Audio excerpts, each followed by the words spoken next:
ज्या स्त्रियांना अनियमित मासिक पाळीचा त्रास आहे त्यांनी काही बेसिक टेस्ट करून घेणं गरजेचं आहे.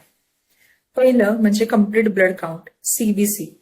रक्तातील हिमोग्लोबिन कमी असल्यास अंगावरून कमी रक्तस्राव होणं किंवा पाळी उशिरा येणे यासारखी लक्षणं दिसू शकतात. दुसरं थायरॉइड फंक्शन टेस्ट. थायरॉइडच्या असंतुलनामुळे पाळी ही अनियमित होते. तर हायपोथायरॉइडिझम असला तर पाळी ही उशिरा आणि अतिरक्तस्रावासह असते. तर हायपरथायरॉइडिझम असला तर पाळी ही वारंवार आणि कमी रक्तस्रावासह असते, ज्यामुळे ओव्ह्युलेशन बिघडते आणि भविष्यात गर्भधारणा होण्यास अडचण येते. तिसरं म्हणजे blood sugar level, especially HbA1c.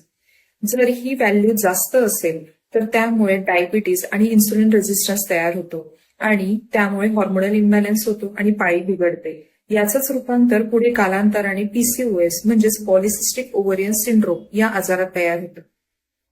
चौथं हॉर्मोनल प्रोफाइलिंग म्हणजेच FSH, LH, प्रोलॅक्टिन यासारख्या हॉर्मोन्सची लेव्हल जर कमी जास्त असेल तर पाळी उशिरा येते किंवा अनियमित होते. पाचवं पेल्विक अल्ट्रासाउंड, ज्याला आपण सोनोग्राफी देखील म्हणतो. सोनोग्राफीवरून इरेग्युलर पिरियड्सचे कारण समजते, जसे की गर्भाशयातील काही सिस्ट असते, जसे की PCOS, गर्भाशयातील काही गाठी किंवा पॉलिप्स, तसेच अंड्यांची वाढ म्हणजेच फॉलिकल्सची वाढ नीट होते आहे का, तसेच एंडोमेट्रियमची जाळी, ही सगळ्या गोष्टी समजतात. सहावं व्हिटॅमिन D आणि व्हिटॅमिन B12.